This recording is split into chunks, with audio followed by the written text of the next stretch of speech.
श्री शिवाय नमस्तुभ्यम, हर हर महादेव। आज बड़ौदा में हो रही शिव महापुराण कथा का चौथा दिन था।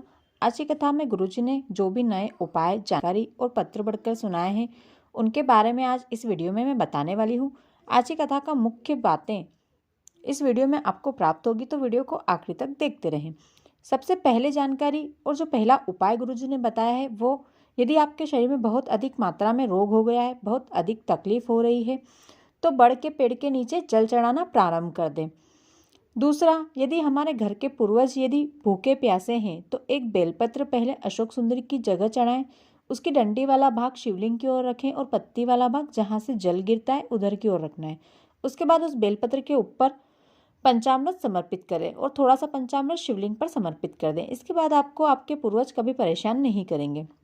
तीसरा उपाय, भागवत में कहा गया, यदि किसी सुहागन महिला के मांग में सिंदूर भरते समय यदि सिंदूर उस महिला की नाक पर गिर जाता है तो वह बहुत ही शुभ होता है। वह पति की उम्र को बढ़ाता है, अखंड सौभाग्य देता है और शुभ समाचार आने का संकेत होता है, घर में खुशियां आने का संकेत होता है। लेकिन यदि वही सिंदूर मांग भरते समय भूमि पर गिर जाए तो उसे अशुभ माना जाता है। यह आने वाले अशुभ समाचार का संकेत होता है। यह ये संकेत देता है कि आपकी आंखों में जल्द ही आंसू आने वाले हैं। आज की कथा में अगली जानकारी जो गुरुजी ने बताई, काशी में कल्पवृक्ष है, देवलोक में कल्पवृक्ष है। इस कल्पवृक्ष के नीचे बैठकर जो मांगा जाता है वो प्राप्त होता है। ये मनोकामना पूर्ति करता है।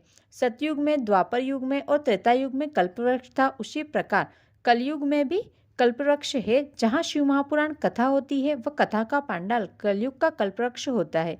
शिव महापुराण कथा सुनने चाहे कितना भी पापी से पापी व्यक्ति बैठ जाए, उसके मन की मुराद पूरी होती है और जो भी मांगता है वो उसे अवश्य ही मिलता है। अगली जानकारी, हमारा पुण्य जब प्रबल होता है तब जाकर हमारे गांव में शिव महापुराण होती है या हम शिव महापुराण सुन पाते हैं। आज की कथा की अगली जानकारी, मनुष्य का पूरा जीवन 3 घरों में निकलता है। पहला अपने पिता के घर में, दूसरा अपने खुद के घर में और तीसरा अपने बच्चों के घर में। आज की कथा की अगली जानकारी, गुरुजी ने बताया है कि ठाकुर जी की मूर्ति जितनी पुरानी और जितनी छोटी हमारे घर में होती है, उसमें भजन भक्ति प्रबल होती रहती है। वह रखना घर में शुभ माना जाता है। पुरानी मूर्ति को घर में अवश्य ही रखे रहना चाहिए। आज की कथा की अगली जानकारी, कभी भी हमें ये नहीं कहना चाहिए कि हमारे घर में मंदिर है, बल्कि हमें हमेशा यही कहना चाहिए कि भगवान के घर में हमारा घर है या हमारे कमरे बने हैं। यदि हम किसी के घर में रहते हैं तो हमारे ऊपर कोई तकलीफ आती है, कोई दुख आता है, तो उसकी जवाबदारी घर वालों की होती है। उसी प्रकार यदि हम ऐसा कहते हैं कि हमारा घर भगवान के घर के अंदर है, तो हमारे ऊपर आने वाले सभी तकलीफ़ों की जिम्मेदारी हमारे भगवान की हो जाती है। आज की कथा की अगली जानकारी, शिव के मंदिर में जब भी प्रसाद चढ़ाएं तो उस प्रसाद में या तो एक बेलपत्र रखें या फिर उस प्रसाद के 3 हिस्से करके शिव जी को समर्पित करें। यदि हम बेलपत्र नहीं रखेंगे या भाग विभाजित नहीं करेंगे तो वह प्रसाद भगवान के शिव के गण का कहलाता है। उसे हम खा नहीं सकते, प्रसाद के रूप में प्राप्त नहीं कर सकते हैं। आज की कथा की अगली जानकारी, माता पार्वती ने जिस शिव जी को 7 वस्तुएं समर्पित की थी, उसमें से पहली जल और 7वीं रुद्राक्ष की माला है। बाकी की 5 वस्तुएं गुरुजी कल की कथा में बताएंगे और उन वस्तुओं को समर्पित करने से आपको क्या फल की प्राप्ति होती है वो भी कल की कथा में गुरुजी आपको बताएंगे। आज की कथा की अगली जानकारी, हर व्यक्ति को अपने गले में रुद्राक्ष जरूर धारण करना चाहिए। यदि आपके गले में रुद्राक्ष है और उस समय यदि आपकी मृत्यु हो जाती है तो उस व्यक्ति को लेने स्वयं शिवजी और शिवजी के गण आते हैं। आज की कथा का पहला पत्र जो गुरुजी ने पढ़कर बताया, जो रिका जी ने उत्तर प्रदेश से लिखा है, वे लिखती हैं, मेरे पति इंडियन एयरफोर्स में हैं और बड़ौदा में पोस्टेड हैं। मेरी बेटी जिसकी उम्र 10 साल की है, उसे हमेशा पेट में दर्द रहता था। जब वो हमें कहती तो हम समझते ये ऐसे ही बोलती है, लेकिन एक बार उसको दर्द काफ़ी ज़्यादा हुआ। फिर हमने डॉक्टर को दिखाया तो डॉक्टर ने उसकी जांच करवाई और हमें जांच देखकर बताया कि इसकी पेट में 2 आंतें आपस में चिपक गई है, इसका तुरंत ऑपरेशन करना होगा। डॉक्टर ने हमें ऑपरेशन की बोला, लेकिन हमने उस समय ऑपरेशन के लिए हाँ नहीं करी और हम घर आ गए। फिर मैंने अपनी सास को और अपने पति को ये सब बताया तो मेरी सास आपकी कथा सुनती थी, शिवजी की भक्त थी। जब उन्हें ये बात पता चली तो वो मेरी बेटी को लेकर शिवालय गई, यानी शिव मंदिर गई। उसी के हाथ से शिवलिंग पर जल चढ़ाया और जल झेलकर उसे आचमन करवाया। एक बेलपत्र चढ़वाई उसके हाथ से और फिर औषधि मांगकर वो बेलपत्र ली और उस बेलपत्र को मेरी बेटी को खिलाया।